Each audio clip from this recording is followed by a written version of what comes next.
This is episode number 48 of the Feed Me, Fuel Me podcast with our special guest, three-time CrossFit Games Master Champion, Shawn Ramirez. Welcome to the Feed Me, Fuel Me podcast. My name is Jeff Thornton, alongside my co-host, Michael Anders. Each week, we bring you an inspiring person or message related to our three pillars of success: manifestation, business, fitness, and nutrition. Our intent is to enrich, educate, and empower our audience to take action, control, and accountability for their decisions. Thank you for allowing us to join you on your journey. Now let's get started. We would like to thank our sponsor, XD Fitness. XD is the leading company in Kevlar-based fitness equipment. XD has revolutionized the industry with their fitness equipment, including medicine balls, kettlebells, sandbags, and lifting accessories, such as lifting belts, jump ropes, and wrist wraps, all made of DuPont Kevlar. Go check them out at xdfit.com and join the Kevlar movement. Hey, what's good, fam? Welcome to episode 48 of the Feed Me, Fuel Me podcast. Jeff and Durr is in the house with our special guest, Shawn Ramirez. Yeah. All the way from South Florida. MIA. Ready to rock and roll for Rush Club 10. You got an exciting story, man. You going for your 4-peat? 4-peat This year? Yeah. We're a week away from the CrossFit Open. Still making the big trips, putting your name out there. And, yeah, man, so you've gone 3 years in a row. Number one, podium, Yes, Masters. Who would have thought? Yeah, that's right. So now it's that time where, like you said, man, next week is it. This is coming in and getting that 3-peat was the hardest. And we can go into deep, The third one was the hardest? First year, no expectations. Nobody's really knew my name or knew anything about me. And I came in, even though I won the Open, the qualifier, I came in hot. But still, when I got there wasn't much hype and there wasn't much riding out. And it didn't feel like, there was no pressure. Yeah. Year two, everything on me. And I had major setbacks and high volume, and I was beat up second year. Sure. But I was physically just primed. Okay. Year three was when it all hit the fan. So in November 2015, Right. I was out playing with my kids, having fun, being a father. Yeah. Hardest job out there. Sure. Right, of 3 boys. Yeah. And Good for you. Playing soccer. Game over, brothers.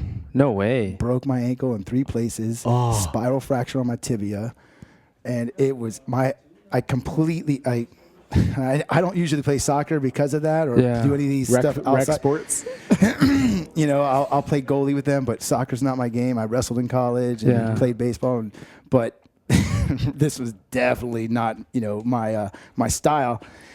And my wife went home. She said, just, because she's a soccer player. Okay. Just warm the kids up. And when I get back, and then I usually sit back and, and just hang out.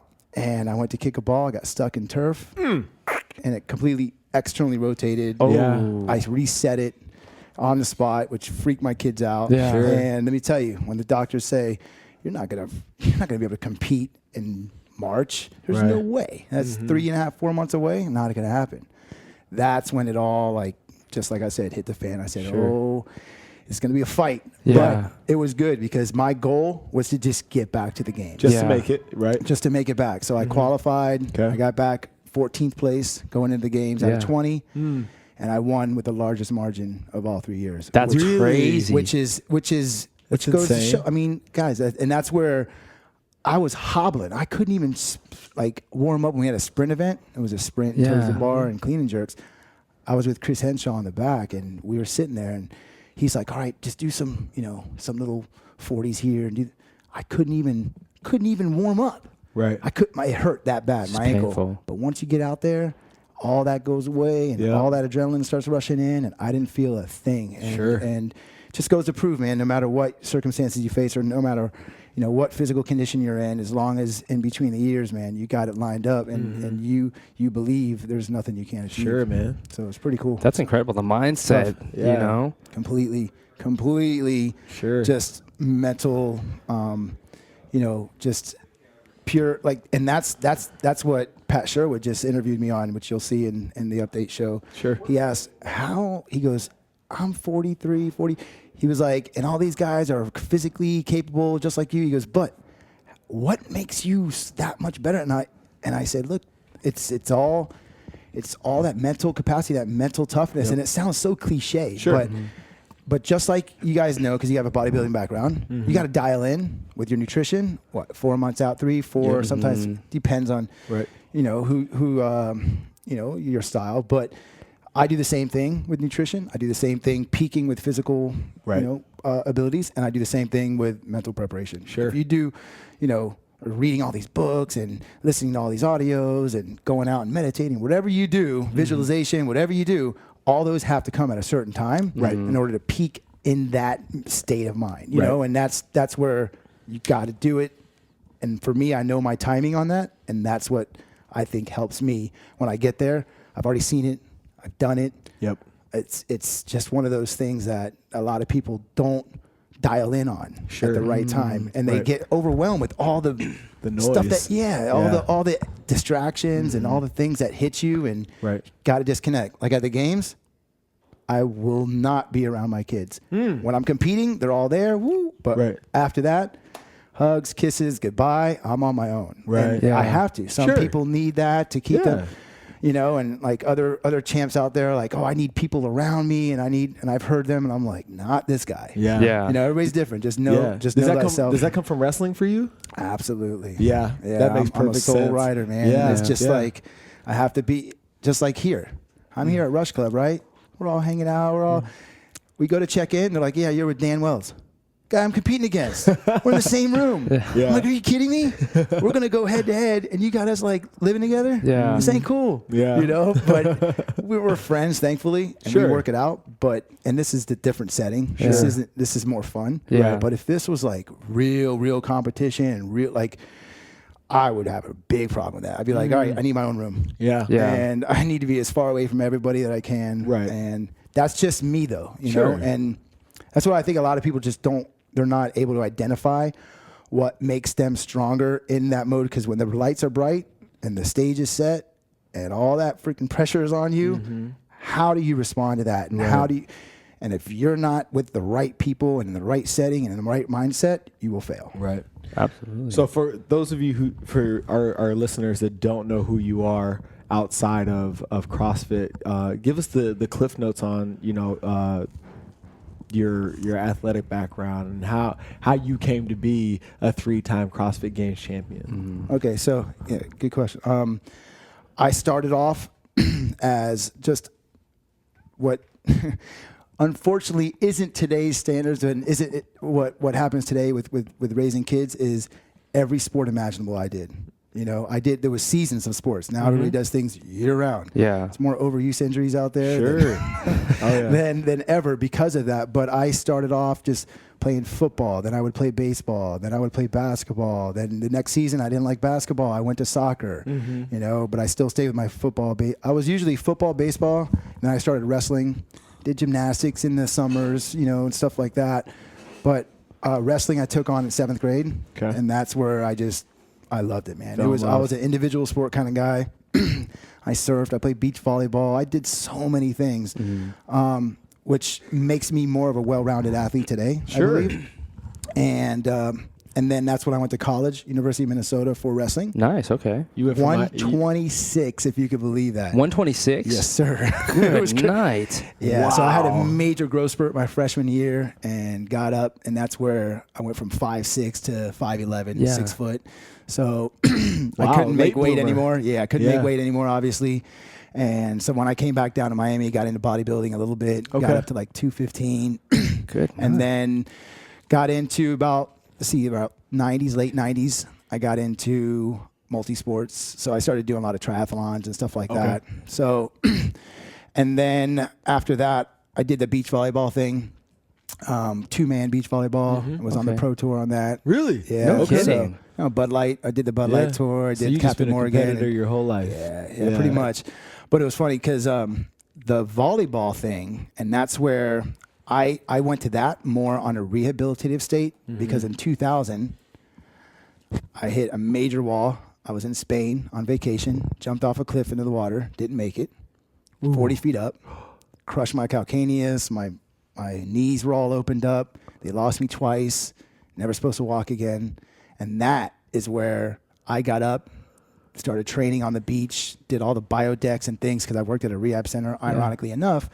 And in 3 months I was up. In 5 months I won the Bud Light 2-man beach competition. And that's where I was like, I want to talk about anything possible. After that, I was like, dude, you're like Wolverine, man. Just regenerate. But that's where after that, that's where the hunger is. Yeah. And that's where when you're stuck and you can't move and you can't do anything but, just either feel sorry for yourself or excel and take it to a whole nother level. And that's what I've done since that point on. And that's the mentality. Like when I'm out there and I'm gasping for air, I'm looking and there's a guy next to me who's fighting, who's grinding with me, and there's a part of me that's like, man, I need to step back a little bit. And then I think where I was, what I went through, what I dealt with, the stuff I dealt with wrestling, all that comes into play real fast, and it's like a surge comes out of me, and I hear my kids going, "Go, Daddy," or something. Yeah. I look for them for like that saving point. And let me tell you, like, it's the that background and having the multi-sport and all those things really attribute to just being a well-balanced athlete, I believe. And that, I think that's where, for me, there's so much value in that a lot of people just don't provide their kids today. And it's unfortunate, man. Like they get into this, I want my kid to be, baseball or football, whatever it is. They're going to do football specific training. Right. They're going to do weight training in the summer. They're going to do, and you burn the kid out mentally. Yeah. You burn out his freaking joints, his legs. All that stuff just gets taxed with the same movement. And you know what? It's limiting your kid to other possibilities. Yeah. And that's the one thing that I am not allowing with my children. And I have a 13-year-old boy, an 11-year-old boy, and an 8, and they do so many different things. And just having fun with it. It's so important, man. I mean, the stats are out there now that when you look at the guys that are in the league in whatever sport, I think 60 to 65% of them were multi-sport athletes. Absolutely. So you're cutting the shelf life of your kid, making it that far without burning out mentally, physically, whatever, by making them specialize so early. And being a strength coach and working with high school kids and having these conversations with parents, they're like, I don't want my kid to wrestle. I don't want my kid to play basketball. And it's all masked behind this fear of injury while you're also limiting the development of skill sets. Correct. Because, how you move your feet on a basketball court, how you manipulate another person on the wrestling mat, let's use football example, all of that plays to your favor, gives you extra specialization for football, right? Tackling, shifting your hips, all those things.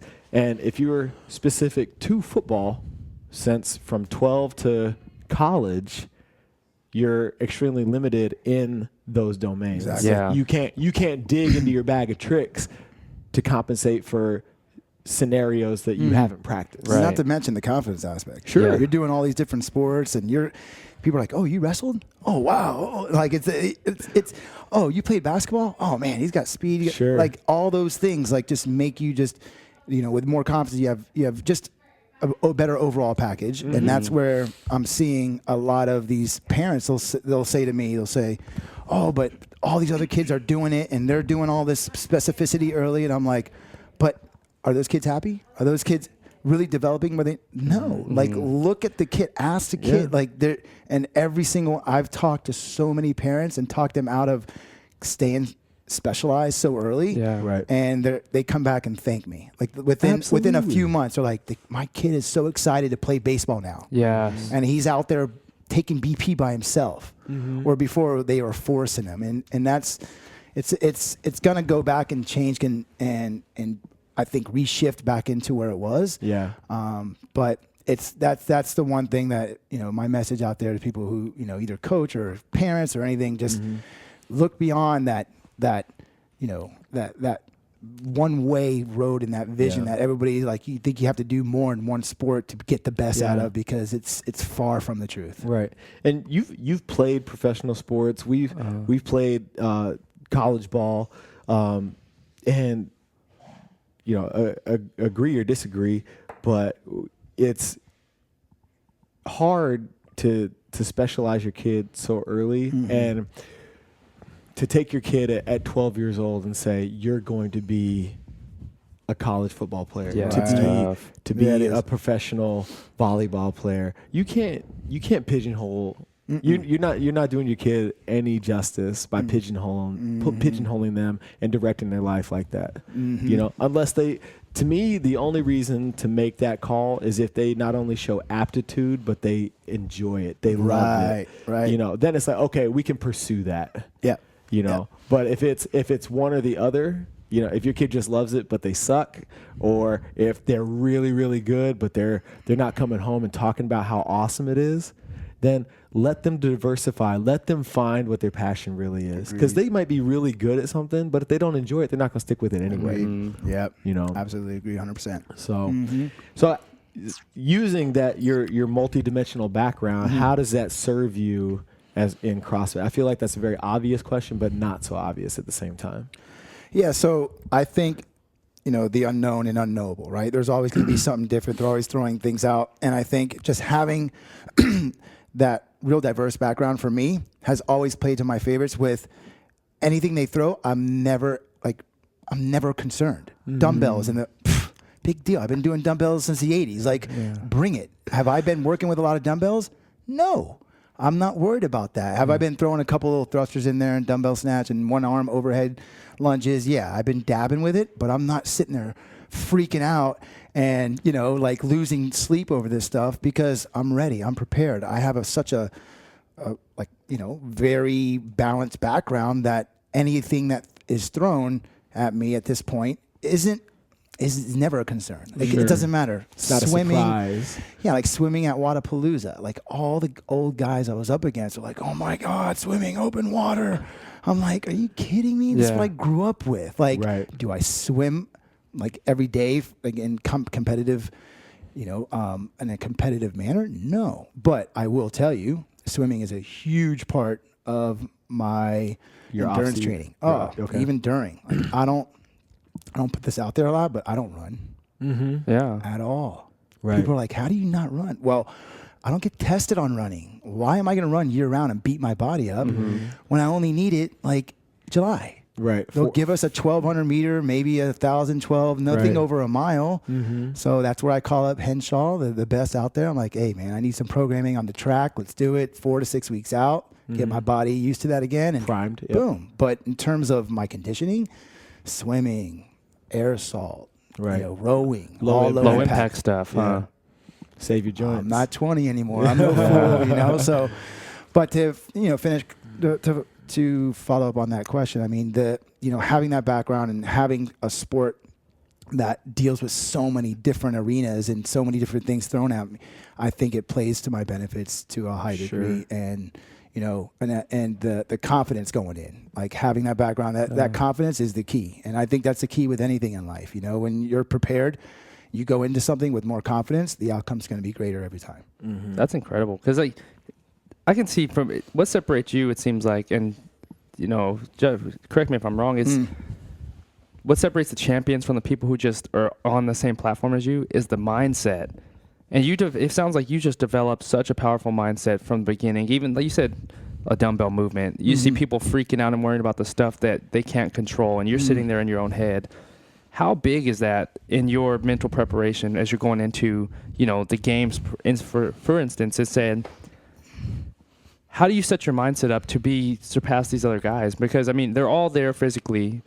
How has your mindset pushed you past that limit to become the best? Because being the best that's a tough thing to do. It's hard to stay on top. I'm not gonna lie. It's not a good place or a fun place to be. It's always fun to be a champ, but it's great feeling, but it's so hard to stay up there. Like, because where do you go from there, right? So, in terms of the mindset, like I said, I dial in to the right pieces of the development of the mind at the right time for me. So, for instance, like right now, I'm into a lot of nature stuff. So I'll go to the beach, watch the sunrises, sit there and take that in, and do, there's certain times where I'm more at a meditative state where I sit there and do more visualization, and I see myself there and I do things of that nature. Right.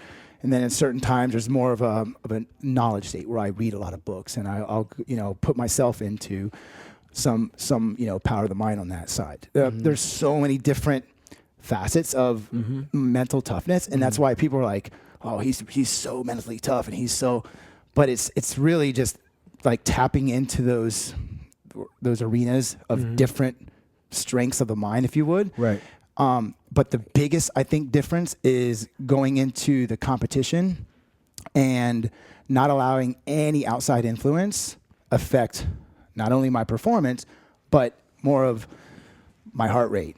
Because you go there and you got all this stuff, and like CrossFit, for example, we need you here at this time. You got to corral over here. You got to go over here. All right, you got to do a briefing here. And I mean, they throw so many things at you, cameras in your face and interviews, and got to it's so stressful. Yeah. But like for me, like my coach is like, when are you going to warm up? What are you going to do? I'm like, get away from me. Yeah. Yeah. I know what I need to do. Sure. I'm riding around on a skateboard. I've been here before. On a longboard, yeah. On a longboard in the back. They're like, what are you doing? I'm like, well, I don't want to walk from here. That's a freaking 3/4 of a mile walk. I'm riding my board. They think I'm trying to be cool or no, I'm being smart. I'm taking it easy on my body, and this makes me feel relaxed, right?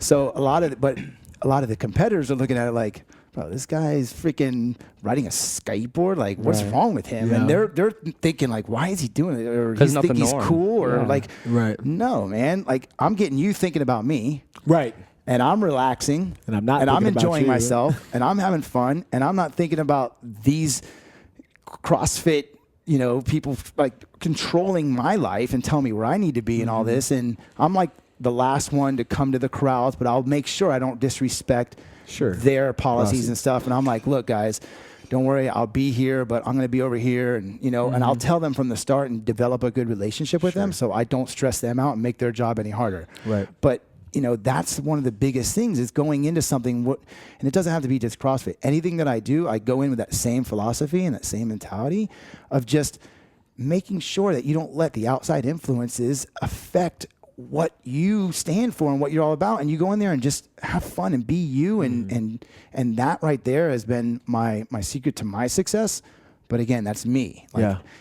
And so like moving forward, going into this 4-peat now, now I'm healthy because last year I was hurt and all that, and now the pressure is surmounting. There's a lot more. I just signed with Nike. So congratulations. Good for you, man. So Nike is like, the pinnacle. Like, they don't sign old people. Yeah. Like if you look at Nike's history, it's like the next generation. They're all about the youth coming up. And so I was honored to be a part of this team, but at the same time, it's more pressure. It's more expectation. But I love that because now I feel like now I have one of the biggest arguably the biggest companies in the world in our space believing in me. Yeah.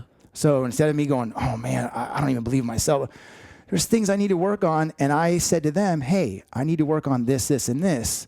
How can you help me achieve this goal? Sure. Oh, well, we have Michael Johnson Performance Center. We can set you up with, if you want some running, or we have this they give me different pieces. And I'm like, wow, this is, so I look to the people who support me to help me make me better in the areas that I need to work on so that my confidence going into something is even that much better. And I'll never be satisfied with being on the top. Sure. Because there's always going to be somebody nipping at my heels, want to take me off of that, and there's a higher place to go always, and just not being complacent. The minute you sit there and go, I got this, man, ain't nobody can touch me. And like there's only, a handful of Muhammad Ali's in the world, or Michael Jordan's, the ones that really just like can talk it and walk it and be it and be like that is tough. And I'm more of the humble type. I stay down. I don't really go out there and promote myself that much. But the minute that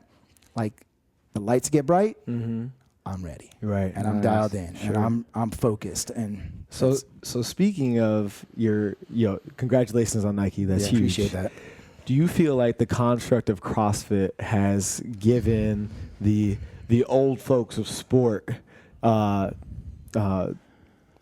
place to flourish? Because once in any other professional sport, the big five, once you hit 30, they're looking to put you out to pasture. Yeah. And now CrossFit's kind of piggybacked on that, and now they've slid the masters category down to 35 to get in, right?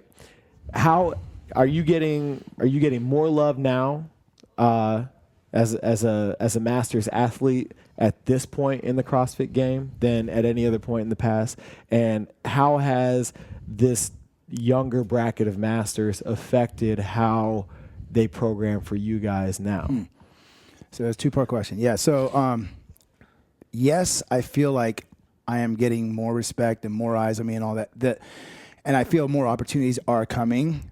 I've had to fight for that. And now that they have this younger group coming in, you got the OGs coming through with Neil Maddox and Matt Chan and Chris Spiel and all these, Miko Salo. So you're going to get a bunch more eyes and a bunch more exposure. I think that's going to help us even more in terms of the brand and everything. And I mean, analytically speaking, 35 to 39, we've always had, like last year we had 22,800 male 40 to 4 athletes in the open. That's a lot, right? We started when this first division was introduced, it was only like 9,000. So we've really, the numbers have gotten pretty strong. And already, like right now we're sitting on 15, it's going to be the same. Like this is where we start signing up late people. 35 to 39 already has over 20,000. No way. Yes, it is blowing up. Crazy. I'm telling you right now, that division is going to just be off the charts. There's so many people that want to compete at that in the space, but when the average age is 24, it's so hard. Sure, so that's tough. Yeah, so it's coming through in that realm, and I see it happening, and it's great because it really is motivating for me because these guys I've trained with and I've competed with Neil and China. We were on a team out here at the OC. And I have the utmost respect for these guys. These guys are beasts. But now I get to compete alongside of them or compete with the second part of your question with their numbers. So now they're the new standard. So the 40 to 44, we would make up the standard for the 45 to 49 group. Right. You get me?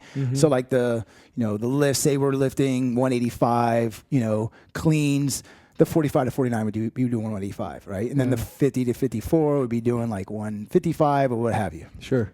Now we're going to go off the 35 to 39. So our numbers are going to get a lot of weight. Real, and I can't wait. Yeah. So I've been working a lot on strength, knowing this, because I knew this was coming at the 16.3 announcement, the one I did with the kid. That's when Rory asked Dave, hey, everybody's talking about this 35 to 39 group. And Dave said, the fact that I know these stats, and he just mentioned in the games from 30 to 39, there was only 7 men, and of them only 1 was 35 to 39. And the women, there was 9 women and only 2 were 35 to 39. The fact that I know this should be the answer, will lead to the answer to that question. And I talked to people and they're like, the 35 to 39 is coming next year. So I knew that. So I'm like, I was already preparing in my mind. This is all the visualization. This is who I'm competing against. And I want to be able to because you can compare those numbers. You can say, okay, they did the same workout that I did at the games. How do we compare? That's who right now I'm competing against. That's who I'm looking to compete against. The 40 to 44, I'm still competing against them on the grid out there on the field of play. Right. And that's who I'm going to be focused on out there. But right now, leading into it, I'm looking at all of them. I'm looking at the 35 to 39 because that's my competition right now in my mind. It's the same thing I was talking about. Don't be satisfied with being at that top. You got to keep firing up, and it may be a dream. It may be something that is out there, like me being able to keep up at that level with Neil and these guys. But I've competed. I've ran next to them. They're human like me. They bleed like me, and they're strong as. But it's motivating, and that's inspiring, and I love that they're in the space now, man. That's incredible. Really cool. That's exciting, man. That's awesome. I love the women too. I love the fact that you found. It seems like at every stage of your athletic life, you've created a rabbit for yourself. Exactly. You always have someone or something to chase. And that's what keeps you primed and keeps you in the game and makes waking up every day worthwhile. The days that you get up and you feel like shit, you know that there's somebody in at 35 to 39 who feels the same way, but they're getting up and training. So you've removed all the excuses, because if you want to stay at the top, you got to stay. You have to train as if you're just as hungry as that kid that's trying to get there. Yeah, and the key is I have two motivating factors. One is that outside influence that I'll find that'll just keep me excited to go after what we're talking about now. Yeah. And the other is the internal, which is family. That family, my kids are they are my true, you want to talk about motivation, man.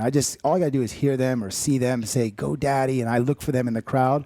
Last year's games, we had 36 in my little team in the stands, and of them was 15 kids. Yeah. Almost half. It was amazing. Yeah. And that's what really drives me. And then you have my wife, who's my rock, right?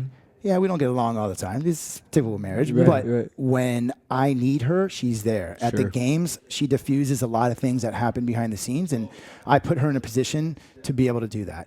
Same thing with my coach. Or I have a guy who, with my coach, same thing. I have him positioned to be able to translate to them what I'm going through in the back, so I don't have to do it. Right. Then I'll have another guy who's a spiritual guy who I go to when I'm starting to, get hit on that realm. I'll go to him. I have people in position that, we just get it. You don't have to say, "Hey, you're my spiritual guru." Yeah. "Hey, you're my delivery boy." "Hey, you're my, diffuser." You don't have to do that. They know, and you connect, and then you put those in that position. So to have the motivation and have that rabbit and to have that carrot in front of you is so important. But to have a strong structure is the key, is the most important thing, and the foundation. Yeah, if you don't have that, your empire will fall eventually. It's true. And again, it's not always perfect.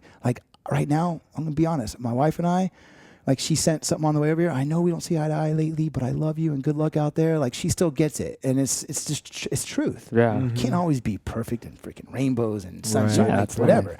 But when you both recognize that, and then you both say, "Hey, I know it's not all great right now, but we're gonna get through it together," and we're gonna continue working on making it better. And then as it gets closer to the games, I am an a-hole. I disconnect from everybody, and she knows that. First year, she was like, "You're so distant. You're so this, da, da, da." And I'm like, "Give me my space.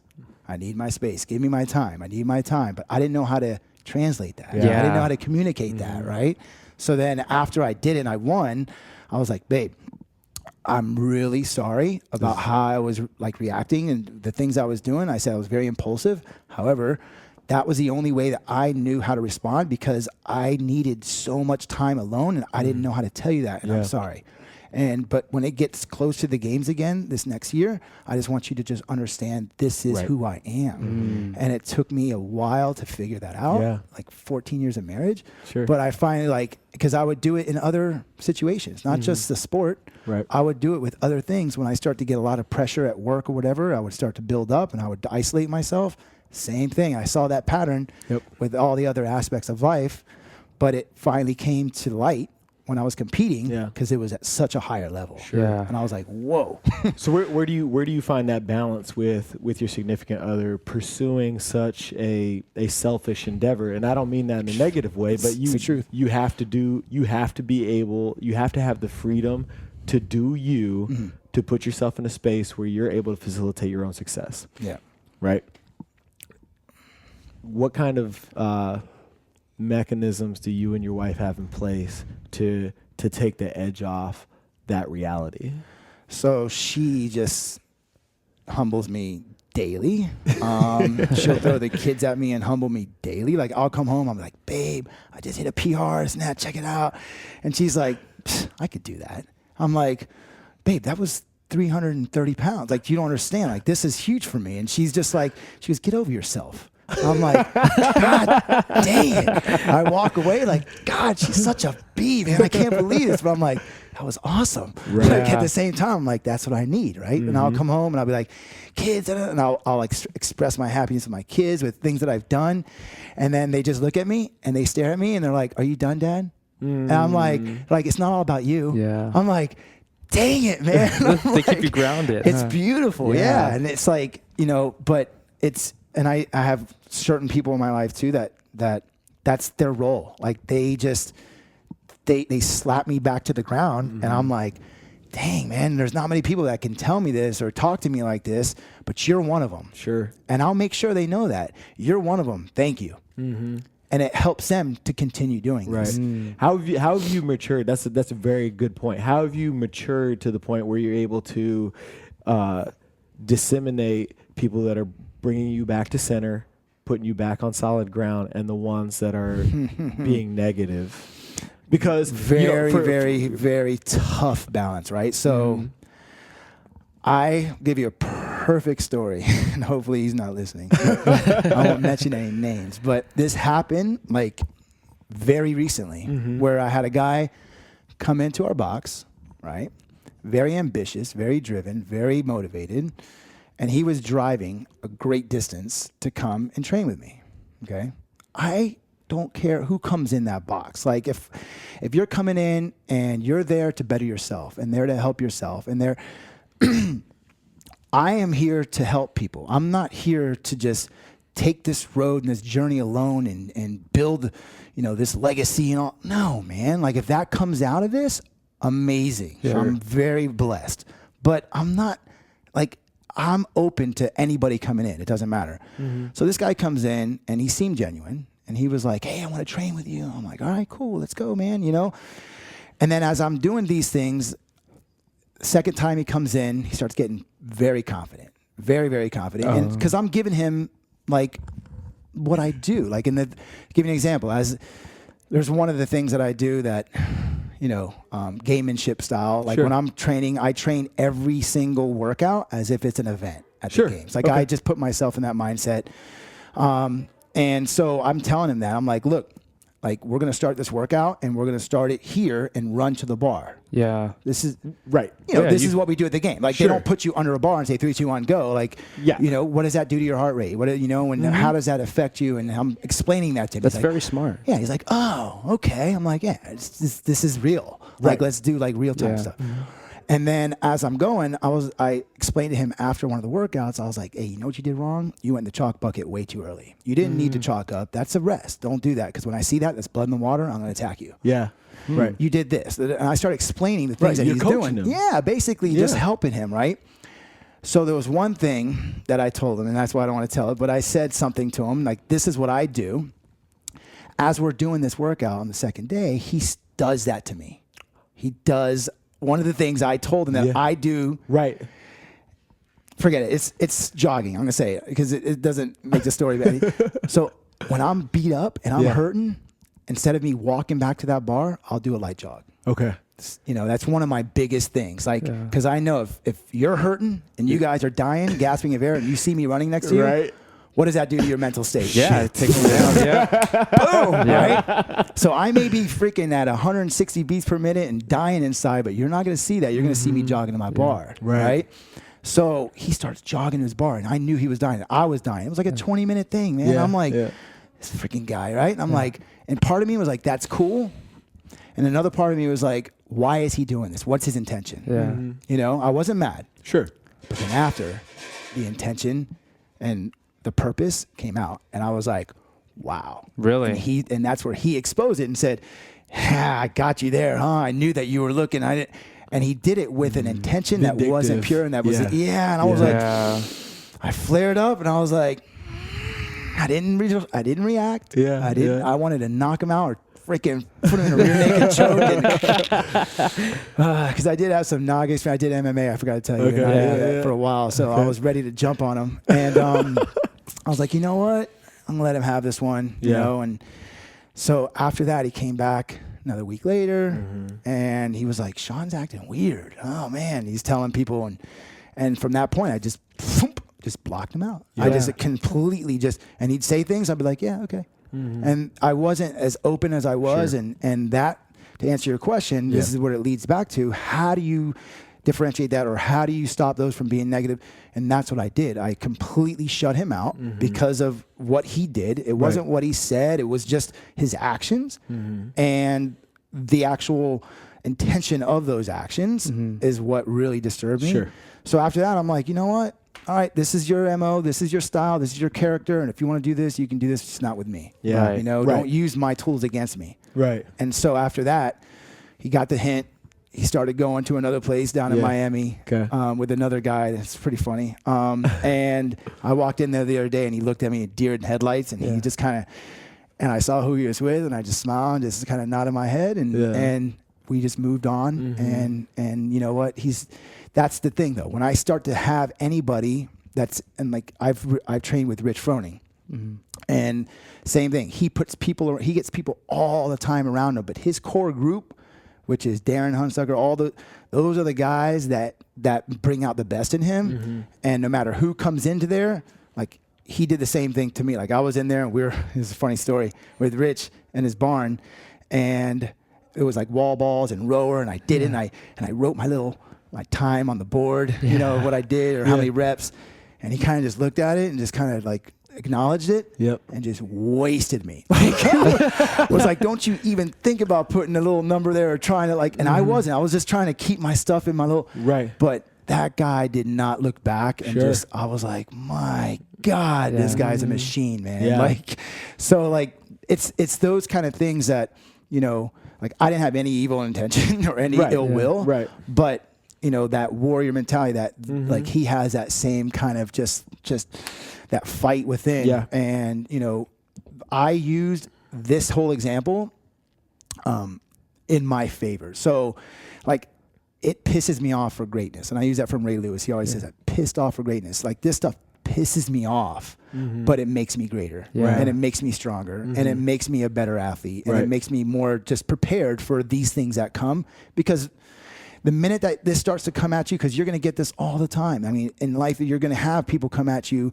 for money. You're going to have people come at you for your fame. You're going to have people come at you for your knowledge, like whatever. Like, and the minute that you see a sign that you know is not the intention that you know is pure, that's when you just have to just redirect yourself. But you can't just like kick them out because you lost. You just kind of have to just you know, slowly work your way out of the picture or work them out. And then from there, it's then you can walk away with a clear conscience and you're not going to have that come back at you. And he's not going to turn around and be like, Shawn's a freaking ass. You know, he did this and he kicked me out. Like, no, I didn't. You kicked yourself out. And, you know, that's how I separate it. But I mean, that's probably a little longer answer than you wanted, but that's great. So in that example, this young buck that, you know, comes to you for coaching and then shows his ass. He wasn't young. He was a master, by the way. Well, there you go. Okay. So he comes to you, and that same scenario plays out, but he says, you know, when it's all said and done, man, that jogging thing really works. Would you have had a different reaction? Absolutely. Okay. If he said, man, like that was awesome. Thank you. Yeah, that really worked. And I would have been like, I know, right? And then you can even do this. Right. So Okay. if you do that, here's another way that you can. So that's the difference. Absolutely. Sure. Right. Yeah. If you're a student of the game and you're like, he was my competition. He's in my division. I'm not scared of anybody out there. Like if I am, I already lost. Yeah. 100%. Yep. I'm not worried about, are there people that are stronger than me? Absolutely. Are there people that are more fit than me? Absolutely. There was a guy who almost lapped us on the run event last year. He was in the games 2007 from the rip. Okay. I didn't know who he was, but he was a freaking machine. Right. Is there guys that have better gymnastics? Sure. Yeah. But do I worry about them? Absolutely freaking not. Because right there, you're putting your mind and you're putting your energy into something that has no return. Right. So I disassociate myself with thinking that way, or don't even put myself down that avenue. Yeah. But if somebody is a student of the game and they're learning and they give, they beat me in something that I taught them, right, I'm going to learn from that. Sure. And I'm going to be like, you know what? Next time that he does that, I'm going to actually sprint with him, because when he did that, I was hurting.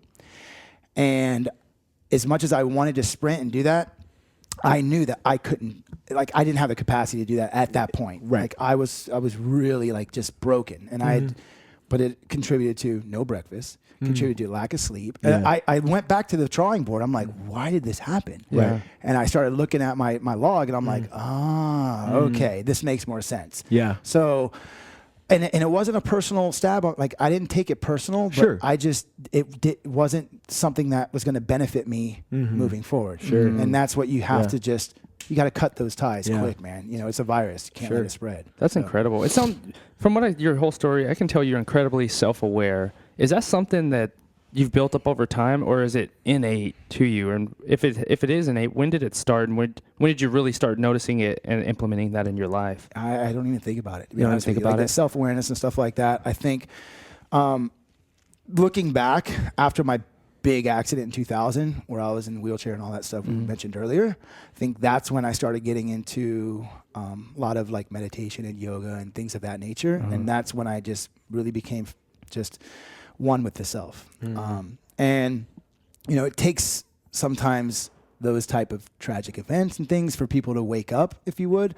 I think that was the moment that I was like, wow. I mean, even as simple as walking to the refrigerator to get food, I couldn't do.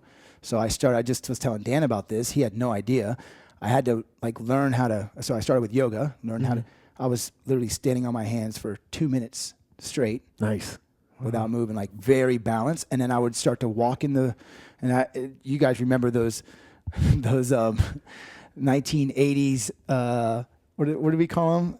The ab belts? No, the bags. Those fanny packs. Fanny packs. Yeah. So I had a little fanny pack, and I would stuff my little snacks in there and then walk on my hands back to the living room. And that's what I did for 2 months straight because Holy I shit. couldn't. Wow. Yeah. I refused to roll around the house on wheels. I love that. So what did I do in the 2014 games? Handstand walk for distance. First one drops is done. I went almost 200 feet. You adapted. And they're like, he's a gymnast. Yeah, gymnast background. I'm like, no, man. Nah, man, I broke my legs. Right. I had no choice. You adapted. That's crazy. So That's awesome, man. That whole awareness, and like that's where you're saying, like, you know, being able to just be in tune with the self and stuff. It started there, and then it slowly just like, you know, having kids is one of the other things. Like that brings you to a point where a full awareness, like you have to just like that brings it to another level. But you know, I never really think about it. I just, you know, I always make sure that when I go into anything, I do my research, just like you guys. Yeah. Like I came in, I was looking at your podcast, like these guys have some great content, man. Oh, I was thanks, like, man. Thank you, brother. Appreciate yeah, no, you. it was cool. I mean, you guys have like, you know, a really good message, and I was like, this is definitely something I want to line myself up with, and you know, this goes with everything. Like even last night, there's Dan the man right there. What's up, buddy? What's up, man? Dan Wells just stepped in. My competition night is going down. So we were like last night we were sitting there and we're roommates now, we're buddies. And I'm like, dude, let's watch Rush Club. I'm watching Rush Club and watching things, and I'm like, let's put on the CrossFit Games, you know, with Netflix. He's like, I can't do that, man. He's like, look, he's shaking his head. I'm like, bro, doesn't this amp you up and like hype you up? And then it's like a visualization thing. He's like, no, man, I like just watching funny stuff. He's put on comedians and stuff. I'm like, all right. So he starts watching comedian, and I start putting my headphones on and watching my thing. He's like, wait, let me see that. But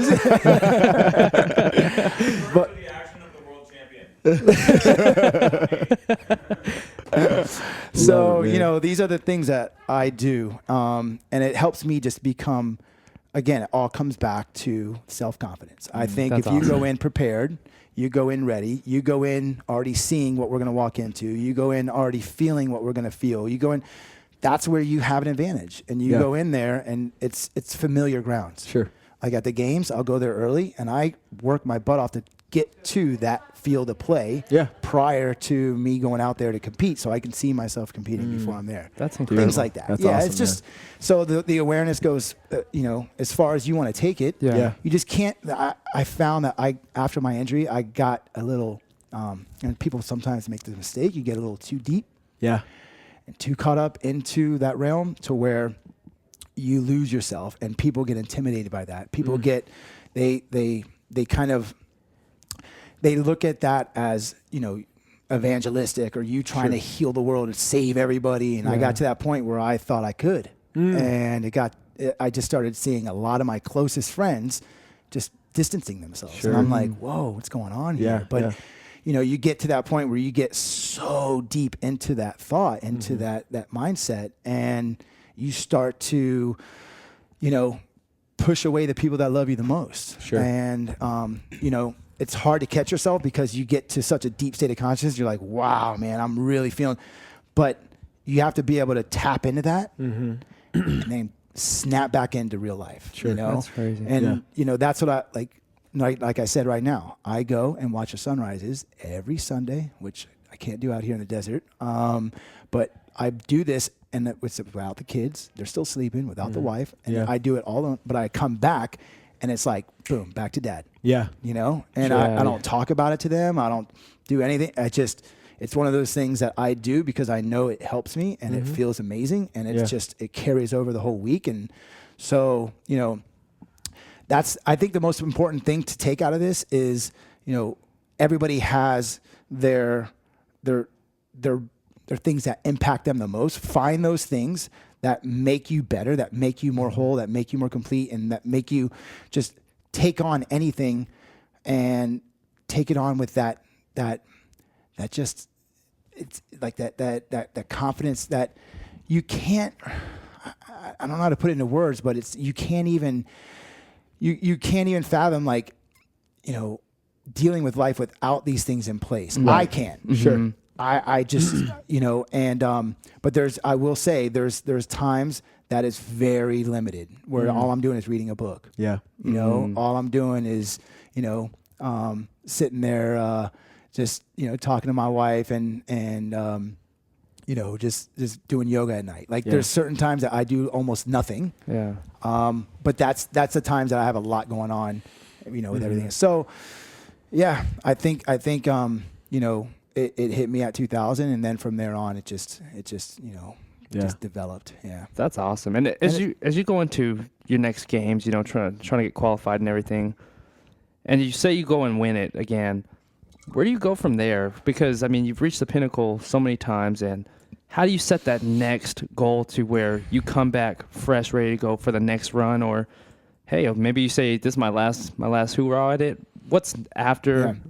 So my goal originally was 3-peat. I had my mind on 3, and then I was going to pull out and enjoy life again, and because this becomes a job. Yeah. And then come back in as a young buck at 45 to 49. Sure.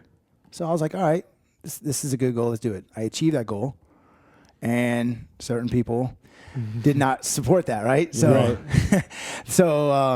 certain sponsors, when I told them that, they're like, you're going to go team and you're going to do this. And I said, yeah, make take a different path. And they're like, but what about winning the whole division, 40 to 44? I'm like, whoa, that's a feat right there. Yeah. And they're like, well, look what you did, Hurt. Look what you did. And I'm like, dang. And that's the competitor in you. Yeah, and I'm like, so they raised that challenge, and I was like, you know what? I'm up for it. Let's run. So like there's certain things. So, to be able to win even this year, like with, like Dan knows, these 39-year-olds popping up in the 40s, it's like, we're like dog years, man. You turn 40, it's like 7 years. Like, it's crazy, like how much older you feel from 40 to 41 or 42. It's like nuts, man. And that's where, being 43 and 44 and competing against 40-year-olds is a big gap, is a big difference. Right. So I'm ready for the challenge. I'm excited for it. And I think that I have a lot of, that foundation, like I spoke earlier, the structure is there to build upon it. I just have to biggest thing for us is staying healthy. Yeah. Yeah. Bottom line, and that's the hardest part with us is there's always going to be a little kink here and a little tweak here. And you just got to do the things that don't put you at such a high risk. Yeah. Like doing these Rush Club things. I got these people feeding going, you're already crazy right before the open. I'm like, yeah, but guess what? Like, this is what like fires me up, man. This is where I have fun. And this is, and so, you got to know you got to know the difference of that, and you got to have that balance, and you just got to just stay hungry and just stay excited. And that's the thing. After this year, I achieved my goal. How do I get that motivation to keep going? Yep. I'm already looking at things right now, and I just discussed this. It's funny you said that with my coach and one of my mentors, and said, this is what I need for next year. I need to have this in place. I need to do this. I need to go to Hawaii. Yeah. I was like, I need these things in place in order for me, or to do these things that I've been wanting to do, in order for me to check that off my list and to make a strong run. Sure. I was like, but that's months ahead. Right now, we're focused on 2017. Yeah. I said, but I need you to help me plan this out. Right. And I already put it out there. Yeah. That's Just awesome. like you guys. You guys bank these. Like, you have to have, your story has to have those chapters already lined up. Yep. And then the problem that a lot of people make, like, you can structure your life to have all these chapters just, to where it's more of a sustainable kind of goal. But if you don't focus on the here and now. Yes, and the immediate tasks at hand, then you're going to, end up losing a lot of momentum and a lot of drive, and that's the one thing that I have made the mistake in the past. Sure. And have fallen flat on my face, just like all of us. Yeah. So I position people to help structure that with me, So smart. because that's Good, not my strength. Yeah. And that's so important. Dude, so important. Yeah. Well, thanks for taking the time today to share the warrior mentality with us, man. Relentless. Before we let you go, we ask this of all our guests, and you can answer it on any level: mental, physical, spiritual, because we know you play on all three of those planes, and more so. But what's one thing that you do each and every day to feed yourself and get that fire going? And what's something that you do every single day to fuel yourself and keep the fire burning? You asked this to all your? That's pretty cool. Never been asked that question. So what's the one thing that I do every day to feed myself, to stay hungry, right? Yeah. Okay. So the one thing that I do every day that a lot of people don't know about me is waking up. First thing I do, I have to see all of my kids. I don't care if I have a meeting first thing in the morning. I don't care if I will wake up and first thing I go to their rooms, and just seeing them either sleeping or making them breakfast, I have to have that interaction, because without that, my days, I've noticed, have not been complete. I have to see my kids. Okay. Like, that's just, and it sounds cheesy or whatever, but that's just, not at all. I get it. they feed me. So that's it. And to the second question, the one thing that I do every day To keep it going. fuel me. Yep. Keep you going. To keep me going. So to keep me going every day, there's a lot of things that I do. But I think the most important thing is making sure that I end with a win. So, for example, yesterday, we were snatching weight that was way under my max. This guy was moving a barbell really well. I missed it quite a few times. Okay. Very frustrating. It was the first time I was lifting in shoes I haven't lifted in. Okay. Which there's no excuses. Sure. I should still hit it. And instead of me getting frustrated and just saying, hey, you know what? I'm going to walk away from this. And, I looked at it. I was like, took off a little bit of weight, missed it again. Then I pulled back and I was like, I got to end on this win. And I hit it. And I was like, oh, but if I don't end, and whether it's lifting or whether it's, Right. not finishing that chapter of that book and leaving 2 pages left. I got to finish that chapter. Like, I got to end with success or reaching my goal of that day. And it comes in so many different levels. Sure. But that's the one thing that I always do. I was like, all right, you know what? I set out to do this. If I didn't achieve it, I will do everything in my power to make sure that I finish that. Sure. And I finish strong every single time. And that, for me, I walk away with a win. And internally, it helps me keep that fire going. Hell Beautiful. Yeah, man. Okay. And then where can everybody in this community go follow you, support everything that you have going, whether it's personally, on your journey to the games, social media, whatever you have going, where can they support you? Yeah, so Instagram is Shawn the Ram, Shawn_the Ram. Facebook, I've been doing a lot of stories lately on which has been a lot of fun. Yeah. And I have another venture that we started called Strength and Masters, which is programming for masters, but more on the mindset side, more on the nutrition. Like, we have a good balance of different philosophies that we put in there, and we're going to start doing seminars and go into different parts of the world. Cool. So this year just took on a whole nother kind of just drive and meaning where I have to focus on the games. But following this game season is when Strength and Master is going to pick up. It's strengthandmasters.com. You know, we actually have handle Strength and Masters on Instagram. So it's out there, and it's myself, Annie Sakamoto on the women's side, and Ron Ortiz. She's done Rush Club. Yeah. That's right. Yeah, she went up against Becky, right? Mm-hmm. Yeah. So it's all of us as athletes, us three. So we have a male, female, and then a 50-plus guy. Cool. And we have Jason Layden, who's my coach. And then we have Chris Henshaw, who does the running side, the aerobic capacity. And then we have Dave Durante, who does the gymnastics. Nice. So it's a good balance. That's great minds. Okay. Yeah.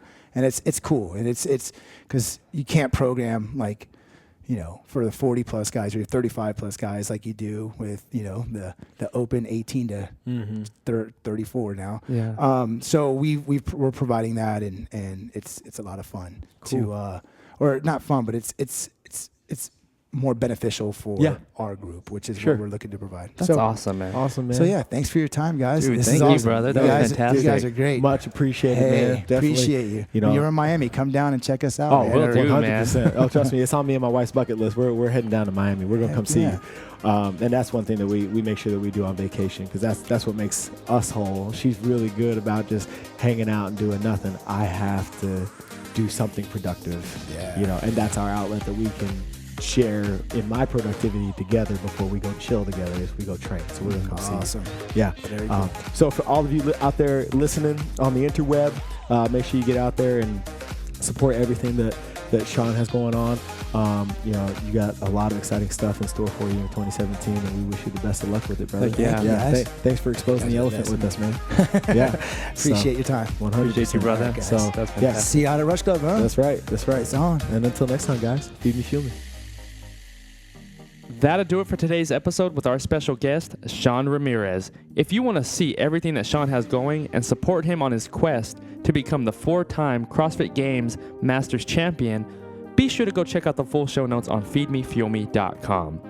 Also, be sure to connect with us on social media, including Facebook, Snapchat, Instagram, and Twitter at feedmefuelme. We would love to hear from each and every one of you. If you found this episode inspiring in any way, please rate, comment, share, and subscribe so we can continue on this journey together. Also, be sure to share it with your friends and family on social media, including Facebook, Snapchat, Instagram, and Twitter, or any other social platforms that you use. We really appreciate you spending your time with us today and allowing us to join you on your journey. We would love to hear your feedback on this episode, as well as guests and topics for future episodes. To end this episode, we would love to leave you with a quote by Muhammad Ali. Champions aren't made in the gyms. Champions are made from something they have deep inside them, a desire, a dream, and a vision. Thank you again for joining us, and we will catch you on the next episode.